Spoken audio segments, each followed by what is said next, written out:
వాళ్ళకి అనుకూలంగా ఉన్నంత సేపు అంతా బానే ఉంటది. కానీ పొరపాటున ఎప్పుడైనా మన ప్రవర్తన వల్ల కానీ, లేదంటే మనం టైం ఇచ్చే విషయంలో కానీ, లేకపోతే మనకుండే గజిబిజి లైఫ్ వల్ల కానీ, ఆళ్ళ కంఫర్ట్ దెబ్బతిందనుకో, వెంటనే మనం కానోళ్ళం అయిపోతాం. అసలు ఎందుకిలా జరుగుతుంది? ఇప్పటిదాకా అంతా సవ్యంగానే జరిగింది. ఇప్పటిదాకా అంతా బావుంది. బాగా నడిచింది. కానీ ఈ నడుస్తున్న దాంట్లో మనిద్దరి మధ్య ఉన్న ఆ ప్రేమ, ఫ్రెండ్‌షిప్, ఆ రిలేషన్ మాత్రమే చూస్తున్నావు గానీ, నా సైడ్ నుంచి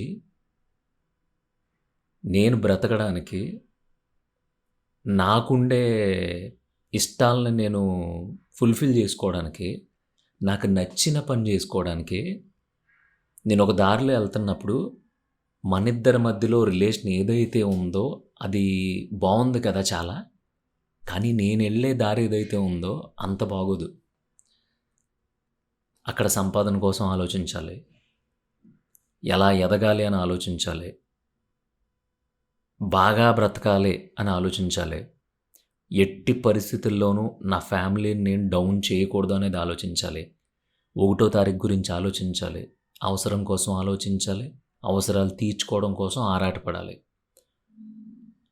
ఇవి శాంపిల్స్ మాత్రమే చెప్పాను. కానీ నా బుర్రలో లక్షల, వేల కిలోమీటర్ల స్పీడ్‌తో కొన్ని మిలియన్స్ ఆఫ్ థాట్స్ పరిగెడతా ఉంటాయి.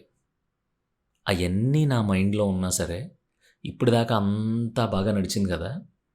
సో, ఇప్పుడు ఆ మిలియన్ థాట్స్ 10 రెట్లు పెరిగిపోయినియి. 10 రెట్లు హైలోకెళ్ళిపోయినియి. సో, అలా ఎళ్ళిపోయినప్పుడు ఏదో చిన్న పొరపాటయ్యుండొచ్చు. లేదంటే దాన్నేమంటారు అలిసిపోయి ఉండొచ్చు. లేదంటే వేరే ఏదో ఆలోచిస్తా ఉండొచ్చు. లేదంటే మర్చిపోయి ఉండొచ్చు. అలాంటి తెలియని తప్పిదం వల్ల ఒక మనిషిని డిసైడ్ చేసి, నువ్విప్పుడు దాకా బావున్నావు. సడెన్‌గా మారిపోయావు. నువ్విప్పుడు దాకా ఉన్నట్టు ఇప్పుడు లేవు. మొన్నటిదాకా ఉన్నట్టు లేవు. క్రిందటి నెలున్నట్టు లేవు. ఎందుకు లేవు? ఇష్టం తగ్గిపోయిందా? ప్రేమ తగ్గిపోయిందా? నచ్చట్లేదా? అంటే నా మెంటాలిటీ నీకు సెట్ అవ్వట్లేదా? ఇలాంటి వందల, వేల ప్రశ్నలు ఇందాకడ చెప్పిన మిలియన్ థాట్స్‌తో పోటీ పడతా ఉంటే, నిజంగా నిజాయితీగా ఉన్నోడు ఏం చేయగలడు? ఆడి ప్రమేయం లేకుండా, లేదంటే తన ప్రమేయం లేకుండా, నీకు నచ్చినట్టు నువ్వు రకరకాలుగా ఊహించేసుకొని, జెన్యూన్‌గా ఉన్న ఒక పర్సన్ మీదకెక్కేసి, నీ ఇష్టం వచ్చినన్ని మాటలనేసి, అప్పటిదాకా సాఫీగా సాగిన దాన్ని నీకు నువ్వు తెంచేసుకోవడానికి రెడీ అయిపోయావు అంటే, అది ఎవరి మిస్టేకు?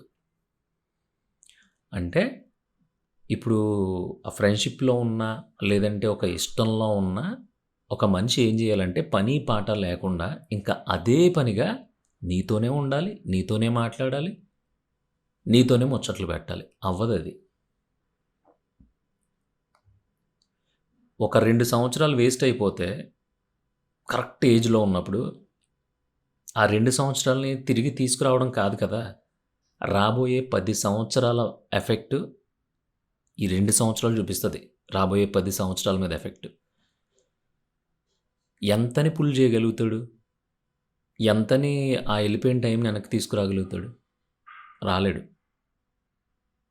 ఈ టాపిక్ ఎందుకొచ్చిందంటే, ఆల్ ఆఫ్ సడన్ ఎందుకు డిస్టర్బెన్సెస్ ఒస్తాయి అసలు? అప్పటిదాకా బానే ఉంటారు. ఏంటో సడెన్‌గా గొడవలు మొదలైపోతాయి అంటే, అవును మొదలవుతాయి. ఇక్కడ ప్రేమ అంటే రాసేసుకొని, పూసేసుకొని తిరిగేయడాలు, ఫ్రెండ్‌షిప్ అంటే బావా, బావా అనుకుని తిరిగేయడాలు, చుట్టాలంటే ఆళ్ళింట్లో ఓణీ ఫంక్షన్ అయినప్పుడు ఈడెళ్ళడాలు, ఆళ్ళింట్లో పెద్ద మనిషి ఫంక్షన్ అయినప్పుడు మనం ఎళ్ళటాలు అది గాదు. ఒకళ్ళకి ఒక ప్రైవసీ ఉంటది. అది కుటుంబానికి కావచ్చు, మనిషికి కావచ్చు, లేదంటే సర్టెన్ ఒక పాయింట్ ఏదో ఒక పాయింట్‌లో ఒక ప్రైవసీ ఉంటది. అంటే ఆడికొక స్పేస్ కావాల్సుంటది.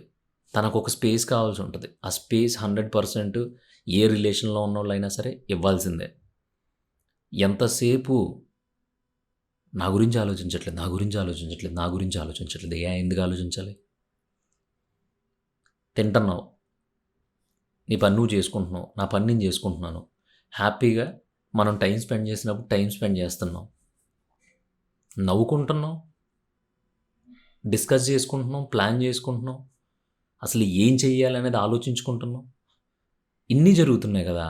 అయన్నీ సరిపోకుండా ఇంకా స్పెషల్‌గా ఏదో టైం కావాలి. ఇంకా స్పెషల్‌గా ఏదో ఫోకస్ కావాలి. అటెన్షన్ కావాలి అంటే రాదు. ఎందుకంటే ఇంకా చాలా సవాలక్ష పనులున్నాయి మనకి.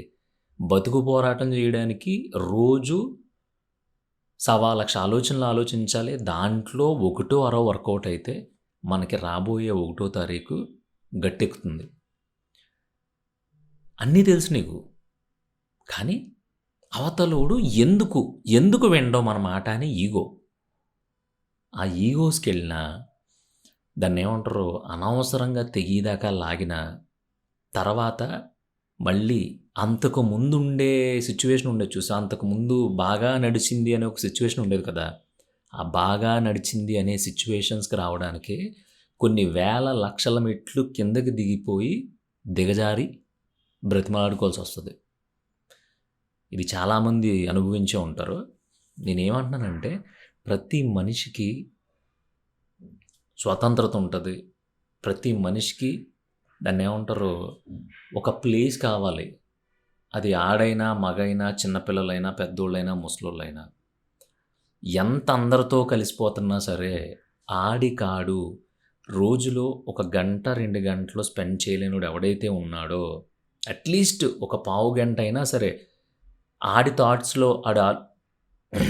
థాట్స్‌లో ఆడు ఆలోచించుకోవడానికి వీలు లేకుండా ఆడి చుట్టూ సిచ్యువేషన్స్ అన్నీ కమ్మేస్తున్నాయో ఆడు నిజంగా దౌర్భాగ్యుడు నా దృష్టిలో. మన కోసం మనం కొంత టైం తీసుకొని తీరాలి. ఆ టైం కూడా నాకే ఇచ్చెయ్యి అని ఎవరన్నా అంటున్నారనుకో ఆళ్ళు స్వార్థపరులు. ఆళ్ళు ఈరోజు కాకపోతే రేపన్న రోజు కూడా నీకు, నీ జీవితానికి ప్రమాదమే.